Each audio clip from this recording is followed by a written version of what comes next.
It is our pleasure to be joined by the foremost leaders in Florida State football podcasting. Bud Elliott and Ingram Smith are in the house. Everyone knows the Nolecast. Everyone knows. Boys, this is a first in the history of this podcast. We've done some home and homes. We have never done it all in one spot. So we'll see how it goes. How we doing? It's the Neutral Site podcast, is what it sounds like. Absolutely. No, appreciate you guys having us on. Exciting to be able to join you, and excited to look forward to a Cheez-It Bowl. Absolutely. So we'll get into some good conversation today. Are you guys coming down for it? Oh, yeah. Nice. Oh, okay. Now, it's not the normally OU will go down. We'll do some TV, like some practice reports throughout the week, building up in the game. Turns out the budget gets cut a little bit when you go 6-6, bud. Yeah, they're like, yeah, we're going to sit you down day before the game. And if the wives like Jake Owen, though, the country western singer, I know they're having a free Jake Owen concert downtown that Ingram's involved with the day before the ball game. Ooh. Nice. So yeah, okay. So we'll shoot that information over to you. But absolutely, I like that. That's great news. Bud's just promoting 90 seconds into the podcast. Hat tip to you, sir. Thank you. Brilliant. Hey, we all know what is here. So the way we're going to do this, we're going to talk Florida State, and then we'll talk Oklahoma after that. So I'll just start with this, guys. It seems like some patience that Florida State showed with Mike Norvell's paying off, right? 3-6, 5-7, and now 9-3 with this football team finishing really, really strong. Like what has the vibe around the program been like this season? Because it seems like things are headed in a really good direction. You know, I don't know that FSU would have made the coaching change when they did, had they known that COVID was coming like 5 weeks later, right? And that really, in my opinion, put Mike behind the 8 ball as a coach. And I think you talk to anybody that took over for a 2020 season, they would probably tell you, like, it made it hard. You're installing your stuff over Zoom, right? And there's a lot of different things, like you're trying to hire coaches. I don't think, like, Mike didn't hire a whole lot of guys with Florida connections at first, which, if you believe in your guys as recruiters, that shouldn't be a big deal because they can go out there and make those connections. But if you're literally limited by rule, unless you're Arizona State, you're not really allowed to do a whole lot of recruiting on the road. It can impact you a little bit. So it did take a little time, I think, for him to get his culture installed. But like if you watched him at Memphis, or even when he was the OC at Arizona State, the guy is generally going to score points. And this year they got the defense playing a little better. They had to stay healthy at some key spots and did, and they also had some really nice hits through the transfer portal. I mean, it's probably the best team they've had since that 2016 Orange Bowl team against Michigan. How's the hierarchy looking? Florida seems like an interesting state. Like for us, we have Oklahoma State.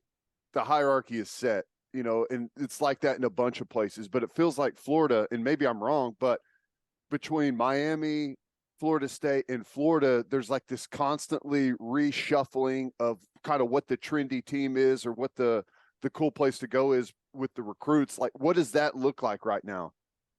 You're right. There is a amount of fluidity in kind of the hierarchy in the state of Florida that I'm not sure you see anywhere else, as far as 3 main players. And no, Florida is certainly the older university and kind of the more old line power of the institutions, but hasn't necessarily separated itself from Florida State or Miami. And also, all 3 schools are living in a world where, for the first time that I can remember, where the top talent in Florida isn't necessarily going to either of those 3 schools. And so, not only are you fighting to get back on the higher end of the totem pole, you're also trying to figure out which of you is going to be able to start keeping, the 5 better kids in state, which you just haven't seen for the past 4 or 5 years for the most part. So it's a different state with the dynamics of the institutions, and we're not talking Oklahoma State. We're not talking Georgia Tech. We're talking 3 schools that can all point to a pretty significant, rich history. But all 3 schools are having to live in a world to where, the kids out of Broward County or Tampa or Orlando, wherever the talent may be in the state this year, is just as likely to go to Georgia or Alabama or Clemson as they are either of those three schools. It's interesting. Like FSU finished third in terms of high school recruiting this year within the state. So if you're a Gator fan or a Florida fan, you're like, hey, yeah, you're beating us now. We'll beat you down the line. And I think FSU fans counter is like, hey, this team should probably be a lot better next year too. So you got another beatdown coming.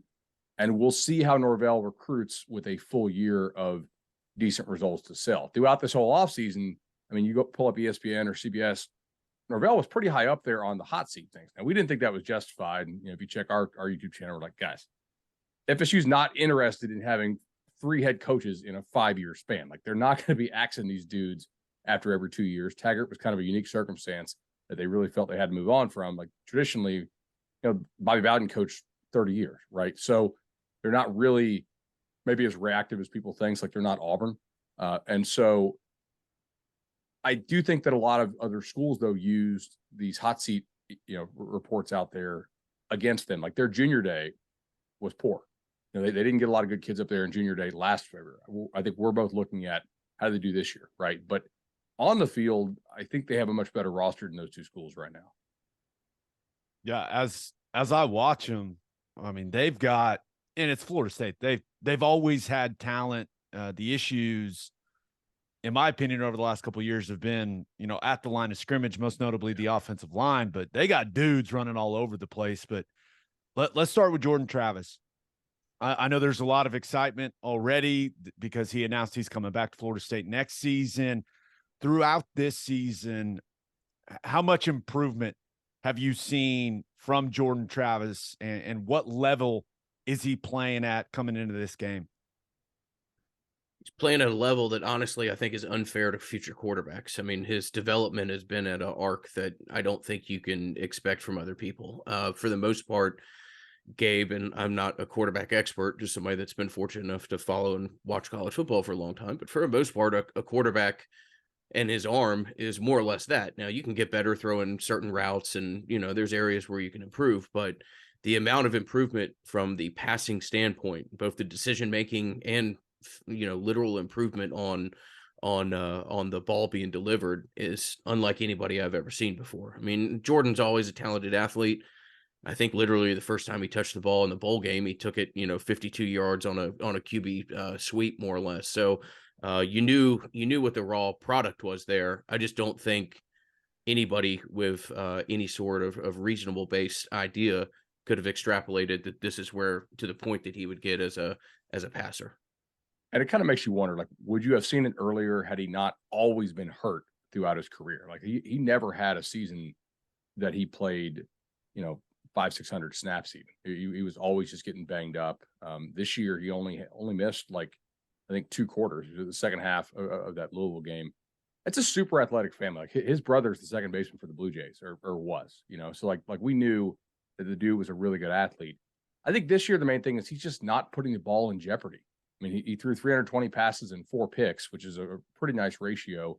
And if you look at like PFF, his like interceptable rate is really low. Like, there's not a lot of times where we can point to and say, oh, they got lucky because they dropped that should have been picked. He just doesn't really put the ball in harm's way. And when you got a dude with legs like that who has been throwing the ball pretty well, and Norvell schemes up a lot of wide open stuff too. Like, that's been consistent really since he was at Memphis when they were battling UCF back in the day. It's a nice combo to have. One of the things that, Gabe, I don't know about you, but I've frequently heard since the matchup was announced, which right away I was like, oh boy, did they give us a bad matchup for all the things that we have not been good at? But there's been a lot of people saying, well, yeah, Florida State, they're on a good trajectory, but their record, they didn't really beat anyone. And you look at their 3 losses, and those are their toughest games, and they couldn't get over on any of those. How did those, tell us how those games actually played out, and is that a fair assessment or not? Was it a weak schedule, or what was, like, kind of how did all that fall into place? I think it's fair to say that it was a weak schedule. I also think it's fair to say that maybe in the year 2022, if you've got decent culture and a balled-in locker room, you're gonna have a better chance to win a lot of these back half of the season games than some programs out there. I mean, we'll just have to see what it looks like. But, you certainly benefited from playing some of the teams that you did. I'm not going to make them out to be super talented or juggernauts by any means. But you also saw a consistent progression and buy-in from a team and improvement at a level that, like we said with Jordan, is hard to really believe. So I think part of that's true, Teddy. I think it's very fair to say that, particularly the last 5 teams they played, Florida being the strongest of them, but he didn't get a whole lot of pushback in the other 4 in that back half of the season where they kind of got things corrected after losing 3 in a row. I also think, like, go back to that game at Louisville, right? I know I'm sitting there. I had instant reaction duty that night. Like, man, going to the halftime, you lost Jared Verse, who's projected as like a top 2 round pick. Fabian Lovett, your bestie tackle, got hurt against LSU. He wasn't playing. You'd lost Robert Scott, who's your left tackle. You're on your 3rd string right tackle now. The kid they luckily brought in with their last scholarship from South Carolina, who's a backup on the Gamecocks. And Jordan goes down. Ooh, this is a good team when they got healthy guys, but like you're going to find out real quick how good these backups are. And Boston College next week was kind of a blessing because BC was really, really banged up, and BC had to switch some guys from D line to O line. Like, that's not a great midweek thing to have to do at this level. But you were definitely your least healthy in that Wake Forest, NC State, Clemson stretch. And I feel like if you had been able to spread out the injuries some, you probably still go 5-0 down the back stretch. You may not win, you may not beat these teams by 35 or 40, but you also might have been able to pull out a win or 2 in terms of the close game type stuff in those games you lost. If you have some of your more impact line of scrimmage guys. Looking at this offense as a whole, as I've watched it, it seems like Norvell and Atkins. Yeah, there's a lot of talk about Jordan Travis and what he can do, but seems like they want to run the damn ball. I mean, you look at it, 200 yards rushing in 7 straight games. Is that kind of where they want to start everything is with that run game, guys? Certainly historically, it's been a centerpiece of Mike Norvell's offenses always. And if you're a running back, obviously I'm unbiased here, or I am biased, but that would be the place where I think historically they'll start to recruit pretty well, because they can be able to point to success and being able to point to getting guys that aren't necessarily and Trey Benson's a high level recruit and an exceptionally high level athlete, but I don't know that you necessarily need to have like a 5-star top 3 back in the country in this type of offense to have a whole lot of productivity. And I think you're absolutely right, Gabe. That is what everything is based around. And that is, Mike has historically worked with wide receivers, but what his offense is really geared to is finding situations in the run game where you can consistently take advantage of it. You're across the line, like they're a pretty heavy counter team. They'll run some outside zone. Jordan keeps the backside pretty honest, obviously, because like he's probably still your best playmaker with the ball in his hands. They definitely hit on the Benson kid, as Ingram noted. Like he didn't get any touches really at Oregon.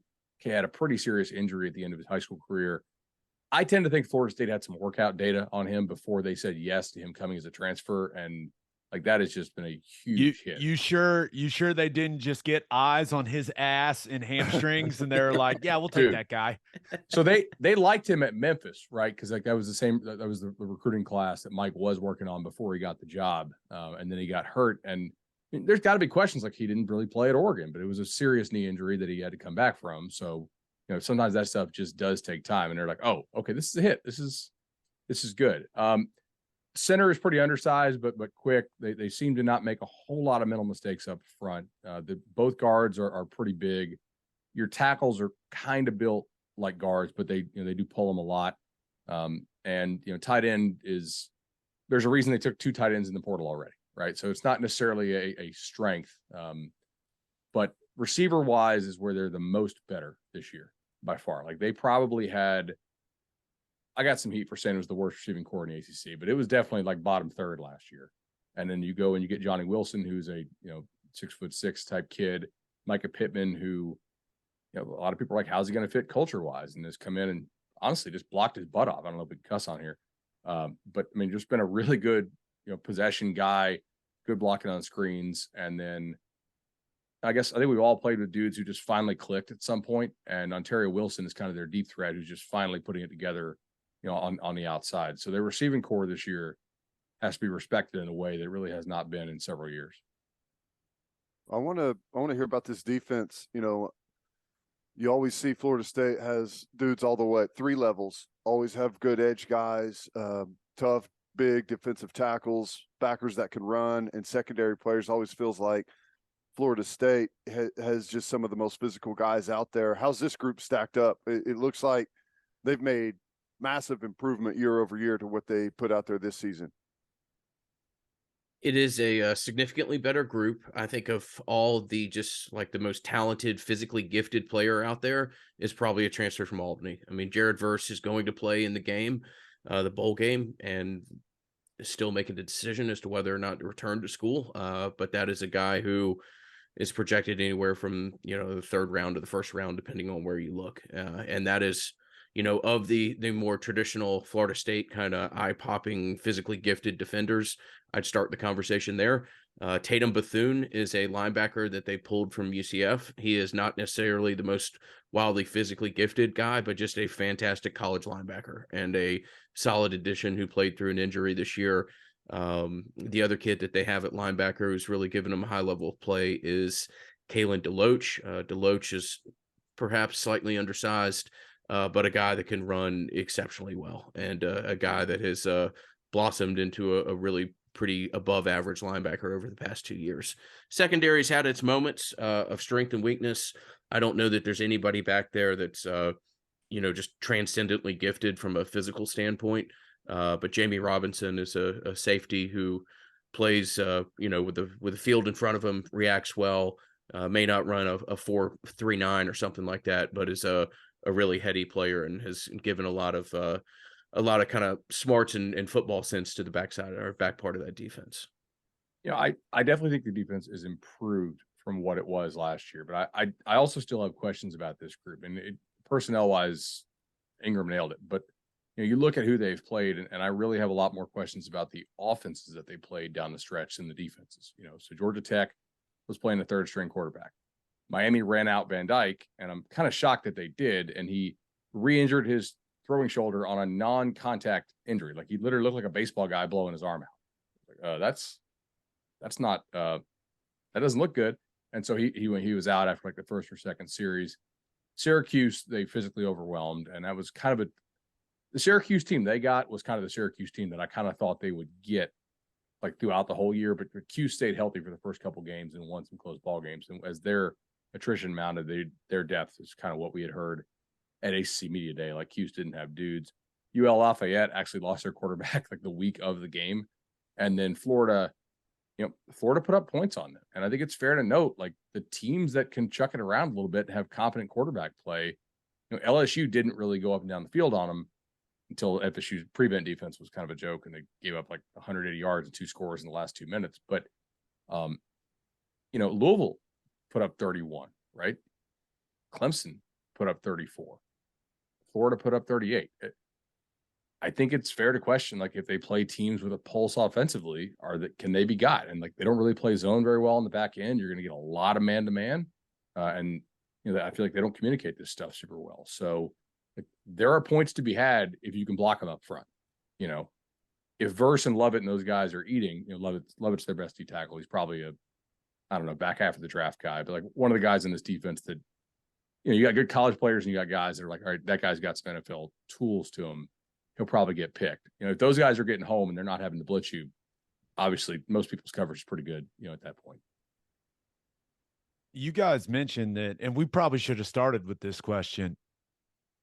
Everyone's playing for Florida State, right? Like, this is you never know coming into these bowl games now, guys, but I had read a lot of stuff that this team, they're very motivated by getting double-digit wins. So is it everybody is planning on playing it from up to this point? Yeah, everybody's planning on playing. There may be one or two more kids that'll enter the portal. I don't know that those are necessarily guys that we would have talked about otherwise in this conversation. But yeah, I mean, quite honestly, there's guys playing in this game that I'm surprised they're playing. Jamie Robinson is one of them. Jared Verse is another one. Now Verse still has a decision to make as to whether or not he's returning.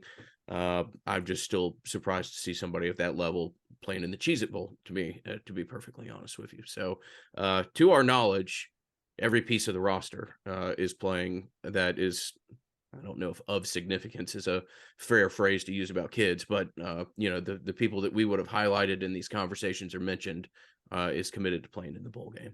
What's been the main change for that culture wise? Because that's impressive to pull off in this day and age, especially for the Cheez-It Bowl.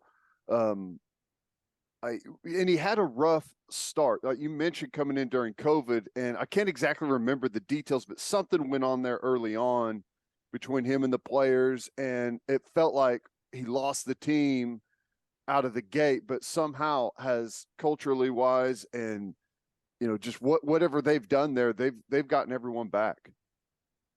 And look, they started 0-4 last year, right? And you're like, man, this is with the worst loss in program history. Yeah, they lost to Jacksonville State, not Dion's Jackson State team, Jacksonville State, which is more like North Alabama.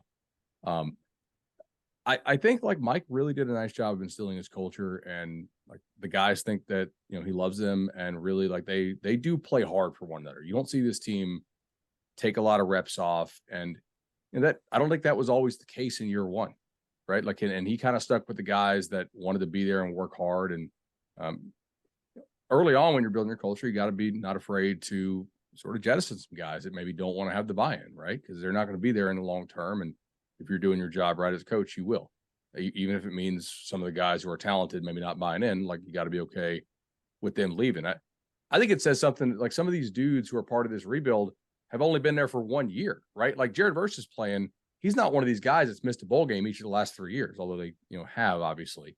Like that he's playing, I think does say something. So it's a lot of it's culture, man. Like they really do seem to care about him. Looking at the expectations for this game, right? It seems like everyone thinks that FSU is going to win this game comfortably. And when you look at it on paper, I completely understand why. But what do you think could prevent that from happening? Like how could this game play out to where OU is in the fourth quarter, has the ball, chance to go win the game? Has there been a common theme in the Florida State losses other than kind of the injuries that you talked about? Yeah, I think defense, right? Like it's hard to blow somebody out if you're not getting stops, right? Florida was missing, I think, 5 of their top 6 receivers in that game. And you had one dude that you had to know was the guy that you had to worry about. And the kid had 180 yards on you. I think that the rest of the receivers had one target. Wasn't it Ingram? It was like one target for all the rest of these third stringer walk-on receivers. And they just kept finding ways to get their one guy, Ricky Pearsall, is probably like a 6th, 7th round type guy open on you. So, I mean, this is definitely sort of a defensive staff. Now would be a good time to show a pulse for the first time all year against the decent, offenses that you face. Because they really have, there's a stats term for this, but they have beaten up on bad and they've kind of been beaten up by good. Like there has not been a whole lot of middle ground. So I have a hard time seeing Florida State lose this game 20-17. If Oklahoma went nuts offensively and won 45-42, I don't think that's crazy to think. I don't think it's going to happen, but I think if that's how they lose, that's how I would project it to go down. I would say for me, Gabe, and I don't know about you, like the biggest concern, for offensively for Oklahoma, in order to go out and have a night like that, is going to be the offensive line. We're going to have 3 starters down. Left tackle who's an absolute stud, maybe late first, early second type of player. Missing our starting right tackle and missing our center. So, and there's not a lot of guys behind them that have a whole lot of experience. And you throw in the fact that our 1,000-yard back is going to be gone too. It makes things all of a sudden become very difficult offensively. So, I don't know. I guess, we've got some good young talent and they've got some time to prepare for a bowl, but I don't know that I see a big night for Oklahoma offensively, even though, like, as you lay it out, there may be some opportunity there. And I don't know if you saw my reaction whenever you said we're going to get a lot of man coverage, because that has not been something that we've been good at beating this year. Is Mims playing? He is, right? Okay. As As far we as know. I know. I mean, he's practicing. Can we guess at who the Cheez-It Bowl guys are? Because, like, I don't know if you've seen this, but you have 2 Cheez-It Bowl, and I guess one for each team. I don't really know who it is for FSU yet. Like, I don't think you're going to like this, but OU's punter has quite the following on YouTube. I think he's been lobbying pretty hard. Okay. And I think he told Cheez-It he's going to vlog it, which okay. So I wonder. I don't know if he's going to end up being the guy, but we'll see. He's made it known that he wants to be in that ridiculous room. That is, I like that Cheez-It's doing that though. It's fun. Micah Pittman, Florida State wide receiver, is a little bit of a YouTube persona as well, and I wonder if that doesn't end up being Florida State's representation from that side as well. If nothing else, a good chance for those two to cross promote each other's platform. So may they be so fortunate. But no, Gabe, I did want to ask you about. I mean, and Teddy, you referenced it there with Harrison out, and Wanye Morris is a kid that some Florida State fans will still be familiar with from the recruitment side of things.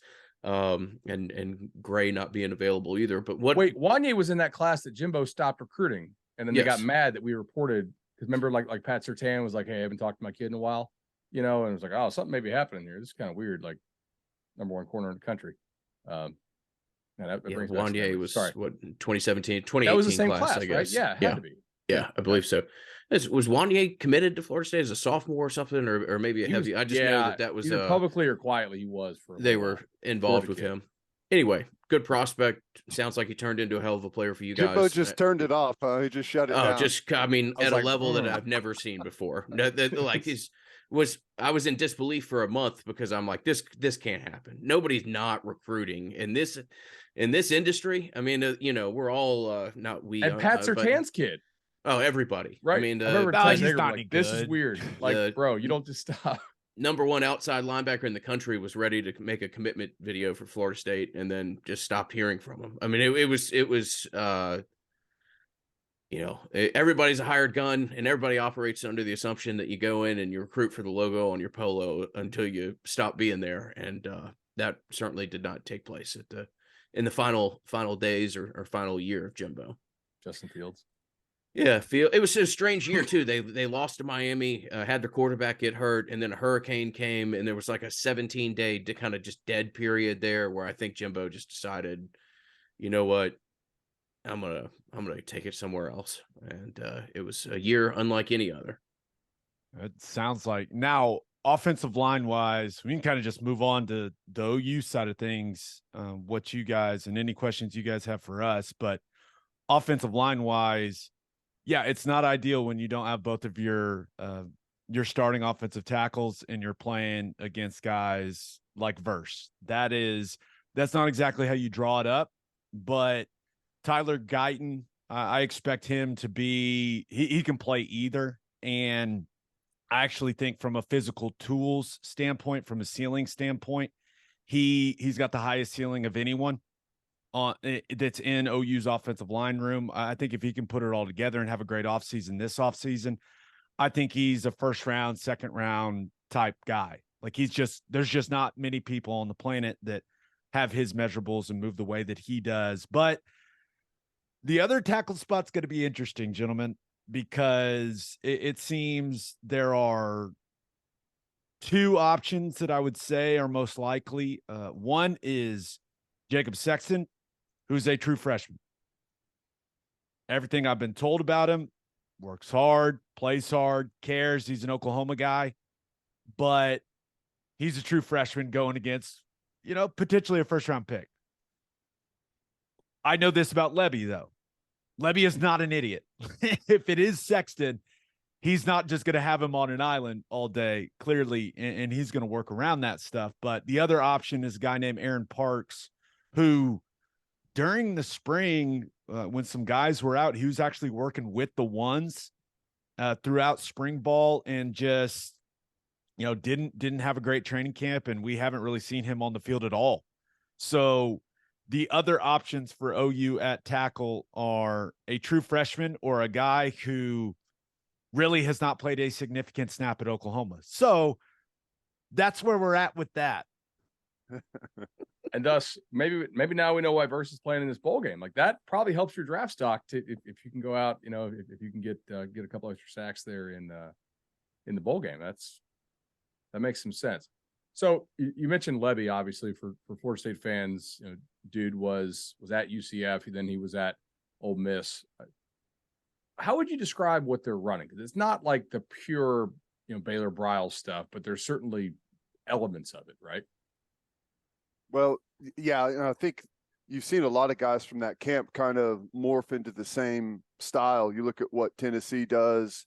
There's Arkansas is trying to do the same thing. Now, here's the difference, and this has been the problem with Oklahoma. Our backup quarterback situation is so bad that they had no trust at all in running the ball with the quarterback. The quarterback needs to be a big factor of the offense. And whenever we do it just once or twice a game, it was incredibly productive for us. But we all saw what happened whenever Dylan Gabriel went out, right? We got blanked by Texas. TCU ran us off the field the last 3 quarters whenever he was out. So they just couldn't afford for him to go down again. So that's been the biggest factor. Now, if, we've had a good recruiting class, we got a 5-star quarterback out of that. You flipped Bowen yesterday. Yeah, got Bowen. What a weird sequence wow. there. You want to ended talk up about on the right side, but oh my gosh. You want to talk about precedents that might be bothersome moving forward. If we have 3 commitments, 2 in the final 24 hours or whatever, that'll make people's Bud's job a whole lot of fun. Wait, he committed to us on signing day, but have we actually gotten he did the hat ceremony and everything. Yeah. It was wild. It was wild. But, with Jackson Arnold, you feel like next year you hope your backup quarterback situation is going to be a little bit better and you're more comfortable using the quarterback in the run game. And that's really going to change the way people defend you. And, it's also, it's crazy to say, as good as Oklahoma has been at receiver, we just have not been very good this year. And our guys cannot beat tight, good man-to-man coverage. And it's left us incredibly limited offensively to where, we're just kind of left with tempo. Everyone's piled the box on us. Our offensive line they've been okay. They didn't go above and beyond by any means, but they were okay. But it just makes it incredibly difficult when everyone just piles right in on top of you and you can't separate, from coverage. So, but I think the biggest factor has been the lack of the ability to go to the quarterback run game. That makes sense. I mean, got to count for numbers wise. That Gabriel, like post injury, he's bounced back decently, right? Yeah, he's been good. He's had some weird stretches where the accuracy just disappears. Like he'll throw dime after dime after dime. And then all of a sudden for about a quarter or so, he just can't hit any throws. It's really strange. We're spoiled with the type of quarterback play that we've had over, the last several years, but it's just really bizarre to see. Like he'll throw a tremendous deep ball or tremendous deep out, and then he'll have an RPO slant just there in the middle of the field and just sail it by 8 yards. It's just like, wait, it's been a little strange. He starts to miss a couple more until something happens and he steers it back on the road. Yeah, but as far as bouncing back from that hit in the Tech game in that overtime, he's fine, but he got smoked. Dude, okay. Yeah. And the guy that smoked him just announced he's coming to Oklahoma, which is pretty funny. All right. For those who aren't watching this, I was live betting this game. And I when I saw the lines were pretty much done by that point, but I still had it on. I was watching This kid is like got knocked out, or well, I guess knocked out once, right? Because he didn't get knocked out against Texas. It was held over from TCU, right? Right. Like they just threw it. It was like a throwback pass, right, to the quarterback. First play of the overtime. Yeah. Yeah. Drake Stoops threw it to him, right?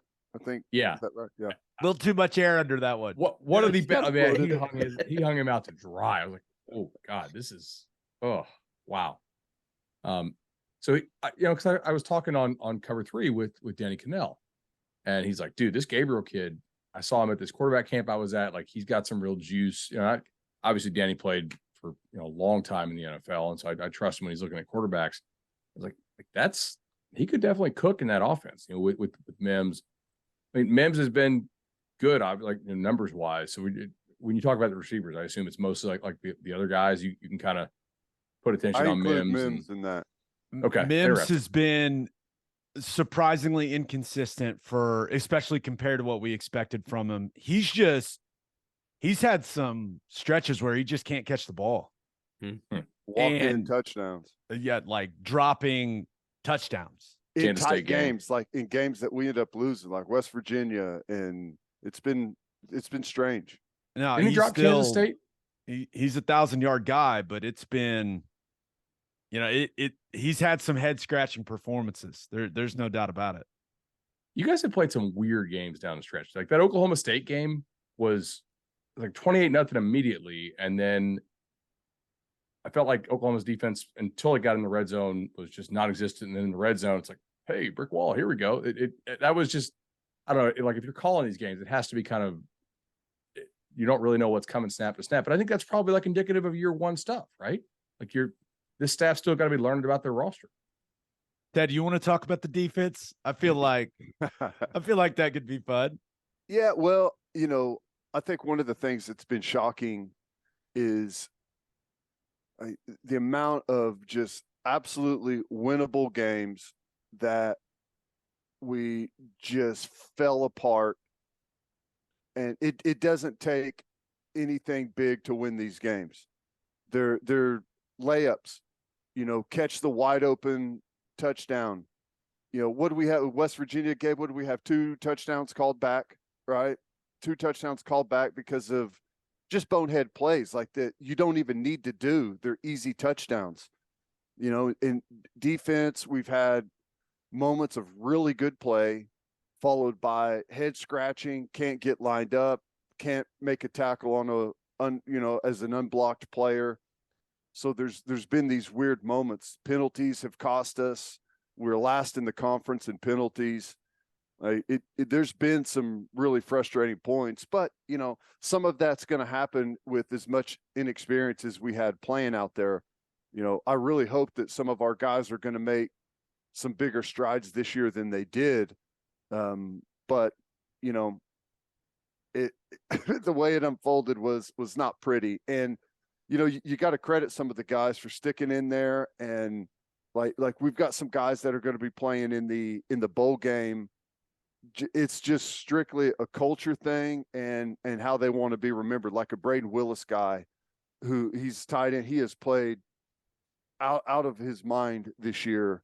And so there's some of those, you sprinkle in some of these guys that have had extraordinary seasons, even though it's 6-6, they've done the right things and they've set the right example moving forward. But, it's been one of those years where you look back at it, and I know some people, like, you can kind of do this with everyone, but it's like, should have won this one, should have won this one, should have won this one, should have won this one. It's wild. It's really something I've never seen before. Like, we found ways to lose these football games that were right there, and all you had to do is hit the layups. I mean, to that end, like I do a lot of the power rankings and sports betting stuff on Cover 3 and elsewhere. Oklahoma is by far my highest rated 6-6 team. Like, there's really nobody else close. So Yes. it's like there We're are number like one. We're number one. On like a down-to-down basis, that they do a lot of good things that don't necessarily always end up on the scoreboard, at the end of the ball game. But like, I think about them, like, if certain guys are back, if they're able to supplement with a portal, and like they could be pretty good next year, and maybe surprise some folks. The thing about that, Bud, is you look around the conference, like, and not to get into a lengthy conversation about the 2023 Big 12 season, but you feel pretty good about the refs in that season? Oh my God. We'll see. I am not one of the conspiracy theorists on that. That's more of Ted's lane. But you look at the teams in the top of the conference in the Big 12, like a lot of people are going to be losing a lot.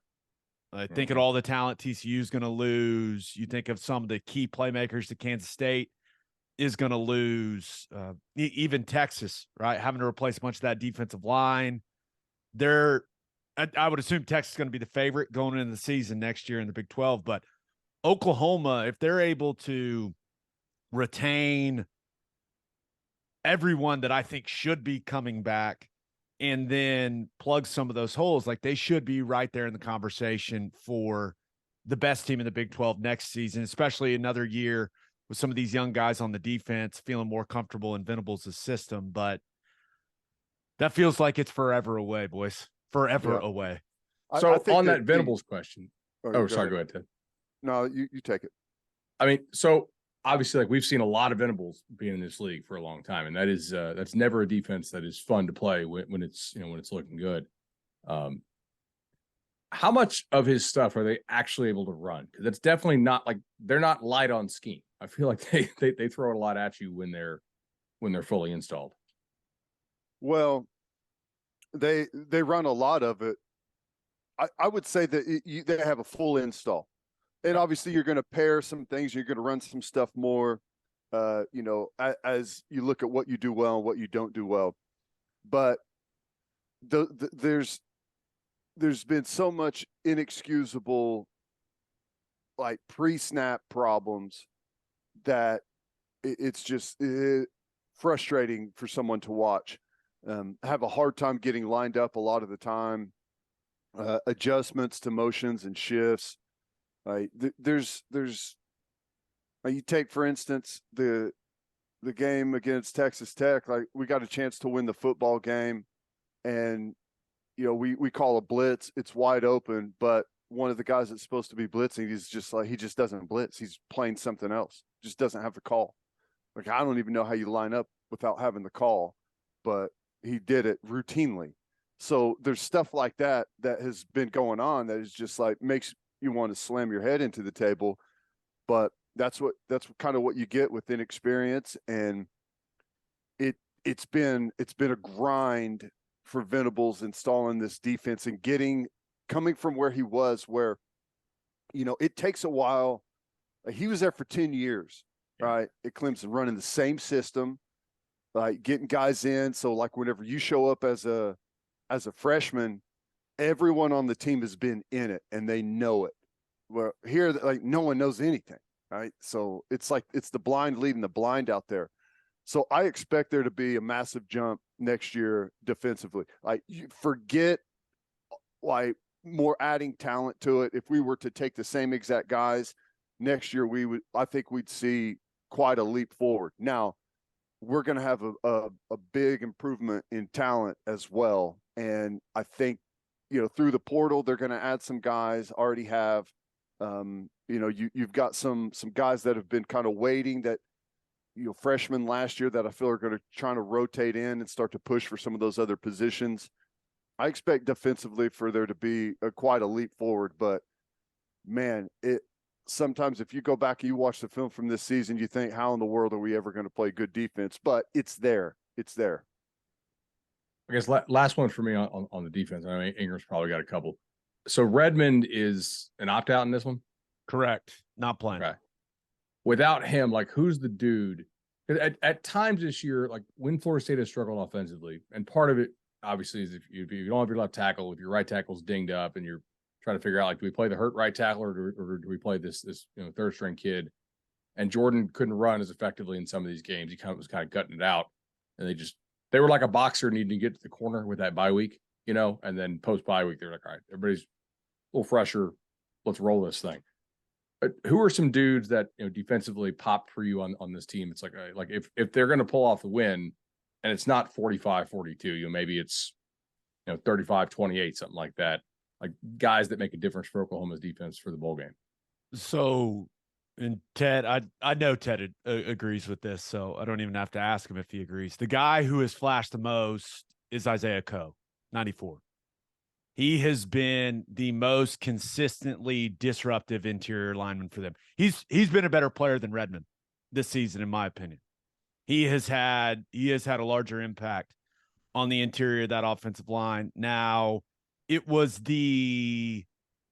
what game did his thumb pop out of place? Is that K-State? Ames. Oh no, you're right. It was Colt. Yeah, so he was in the Iowa State game, his thumb popped out and broke through his skin. Actually, it's pretty gnarly.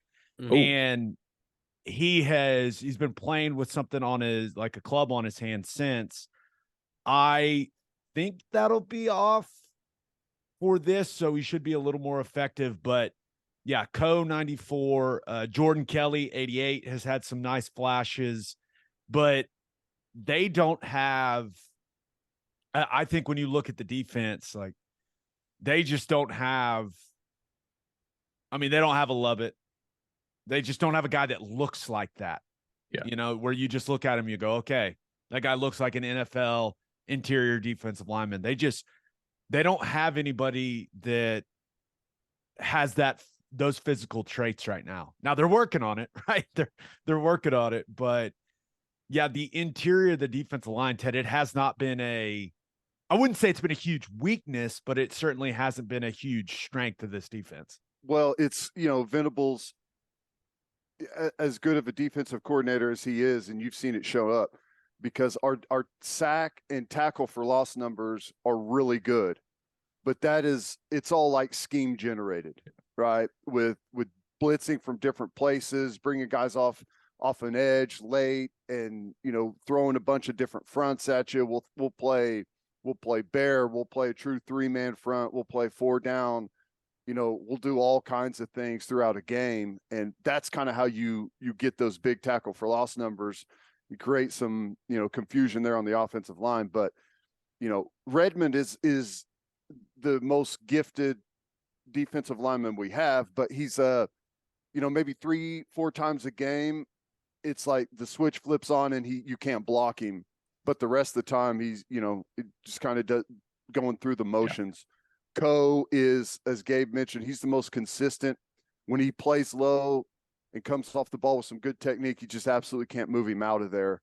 And hopefully he's healthy and ready to go for the bowl game. Our edge guys have been, and maybe Gabe disagrees, but I think they've been a massive disappointment this year. They started off really well, and just from that point on, I think everyone, after we had a couple of bad games, everyone like really tightened up and was worried about making mistakes, and it just led to tentative play, soft play, and we could not get to the quarterback off the edge. The only way we could do it is by generating it off of game plan and scheme stuff. So that's been a disappointment, but we've got good, talented guys there. Like the couple of guys that we had starting on the edge, I feel like have a high ceiling, but for whatever reason this year, just like when it was the first 4 games, I was like, here we go. We're going to have some dudes now. And it just stopped.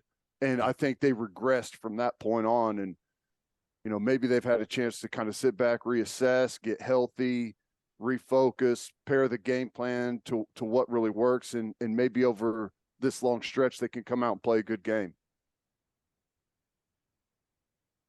You guys kind of covered all the questions that I had of the defense organically there in the course of conversation. I will just throw in one point as we talked about it there, flashing back to the Florida State side real quickly. Robert Cooper's a name that Oklahoma fans might want to look for, a guy that's been injured all year, but it's a final game opportunity for him to make a splash. Big body defensive tackle, never a guy that's, he's not like a disruptor, but a guy that could be a pretty solid player and will be the other starting defensive tackle opposite of Fabian Lovett there. He's 91, right? He's 91. Big boy. Yeah. Yeah. He, we don't have any guys that look like him. But fire hydrant type that. And he's also just like, is he going to be an NFL guy? No. Is he class of 2016, I think? Right. So he's like a 23-year-old guy who's like 315, last game, gonna want to go strong out as hell. Yeah, Been in a exactly. legit strength and conditioning program for that long. Yeah. Right, exactly. That's the kind of guys that you need. And that's the thing that we just haven't had is we don't have any guys that have been in there, been long time consistent players. We're just so young across the board defensively. That makes a lot of sense. I know Norvell's probably really excited to get another crack at Venables because last year when they played, that was a tough watch up there in Clemson. They hit one explosive play on this pretty creative little wheel route thing they ran, and it still involved Toe Philly. Yeah. Rolling over the defender for making an a extra ridiculous 25 catch yards. and like landing on his back on top of the defender and rolling off and going 91 yards. Like, okay, that's kind of the entirety of the yards for today, guys. now to recap, we got you on that one. Yeah. Now, we went all this time without addressing the fact that Teddy called you an idiot, and then OU's fan base. From what I can, just knowing what I know about OU fans, and especially OU Twitter, I'm assuming that led to a steady stream of Twitter hate that you received. I just want to know, how was that experience? It was interesting. So, like the ones that at least made it funny, I kept, and the ones that were just obnoxious, like if you were tweeting me about it 10 to 12 times a day, I did go ahead and mute you. But like some of the folks are pretty funny and had some fun with it. I was like, all right, like you guys can stay. I didn't really want like block anybody, maybe block one guy. I got kind Bud of is bred from the fires of Florida State Twitter, the most psychopathic fan base on social media perhaps out there. I'm sure still. Yeah, exactly. He's seen a thing or two. He was born in the darkness, molded by it. For the folks who are like Nolecast listeners or Oklahoma Breakdown who don't listen to Cover 3, we were like having a discussion about the conference realignment stuff, right?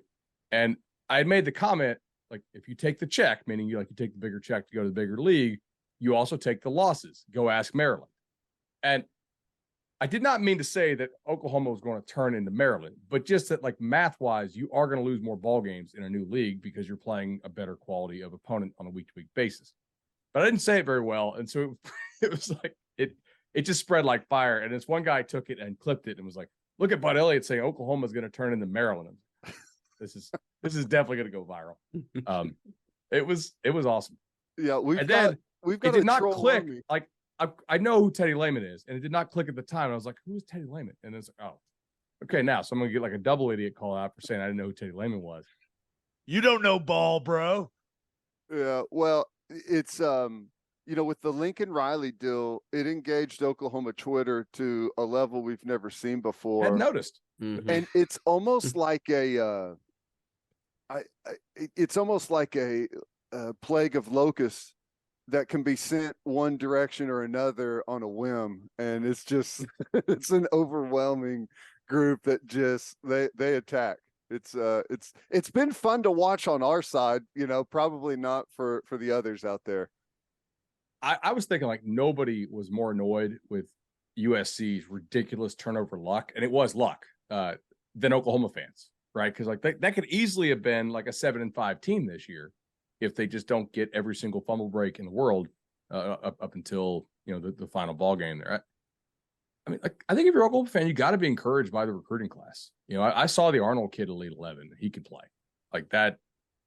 I think he could probably play early. I mean, he played a lot of high quality ball there in Texas. I mean, that's just as I mentioned, like the fact you feel good about him just if at backup is going to be a game changer for Oklahoma, because we as soon as they got on campus and they started spring ball last year, it was like, oh my God, we have a backup quarterback problem. And they tried to address it, but they just, by that point, everyone was already taken in the portal. And it's hard to get someone in the portal when you've got an established starter. Oh, for sure. I mean, like one of the most savvy moves made this year was Troy going and getting Deggy, who lost the starting job at Western Kentucky. And like, I mean, not a good player, but like doesn't kill you if you have to play him, for a game or two. It is hard to get somebody like that who has enough juice.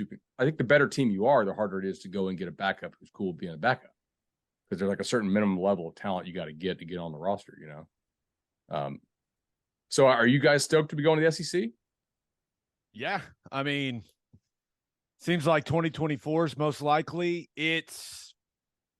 I can understand why people are concerned after a 6-6 year one, but I think that being there is going to lead to it'll lead to another bump in recruiting because I mean, Bud, covering recruiting as close as you do, like kids want to play in that conference. Yeah. And there's this divide, right, between the SEC, kind of the Big Ten, and everyone else, and how that gap seems to be getting wider. So I think it'll help recruiting, but yeah, there's certainly going to be some more losses, right? It just I think that's natural to assume, but they have to continue to get bigger and better at the line of scrimmage heading into that league, because there's just some different body types, especially along the defensive lines, that you don't see here in the Big 12. You just don't. So that makes sense. Also, like, if you're an Oklahoma fan worried about it, I would say, like, in the modeling that I do, the bottom of the Big 12 this year was really not bad. And I actually think the bottom of the Big 12 was better than a lot of these SEC teams that you're going to play. You know, Ole Miss is favored over Texas Tech. I didn't think Texas Tech was that bad. I mean, they had to play 3 quarterbacks due to injury, but I mean, that's not a bad team. Like, they're not great, but I don't know why Ole Miss is considered that much. And maybe I'll look like an idiot here if Ole Miss blows them out. They might, because the Wilson kid opted out, I know, for Texas Tech. But I think the difference is more like at the very top of the league. You know, the best team or best 2 teams, and Georgia just has, like, nobody's dudes right now look like Georgia's. Well, they've essentially been 1-2 in recruiting for, the last 5-6 years. I mean, it's hard to. Saban took 27 guys, and the only non 4 or 5-star was the kicker. Yeah, I saw that. It's insane. Like, they've got more 5 stars on their roster than most teams have ever had in recruiting with the history of their program. And like, they just, at a certain point as well, like, you kind of know your roster's good if you look at the portal and you're like, nobody can really help us. You know, Georgia didn't take a single transfer last year. Terrifying. Terrifying. So, well, awesome, man. Bud, this has been great. Look forward to seeing you at the game. And the one piece of advice, like, if you just want to, and we will take credit for boosting the cover 3 numbers, because I imagine the OU hate led to more people listening, and then they realized it's an awesome podcast. I'm a frequent listener. Think you guys do an awesome job. But if you just want to go ahead, because I think Maryland went 7-5. If you just want to really lean into that, if you just want to put a screenshot out of Maryland 7-5 and next to OU 6-6, and just say something like, "Oh, sorry, I was wrong," or something that like, will definitely boost the game. maybe something like, "OU, maybe next year they can get to Maryland's level," or something like that. If you really want to burn this thing to the ground, that's the way to do it, man. Big Gabe Boomer will have, like, a new ranked list of, like, the top 50 times Bud Elliott was wrong. This is great, man. Definitely. Hey, thanks for the time, and hopefully we get a good game. I'm looking forward to it, man. At least you guys get a little warmer weather. Yeah, it'd be nice. It's like 0 degrees here right now, so it's 64. So nice. Must be nice. All right, man. Thanks. See you guys.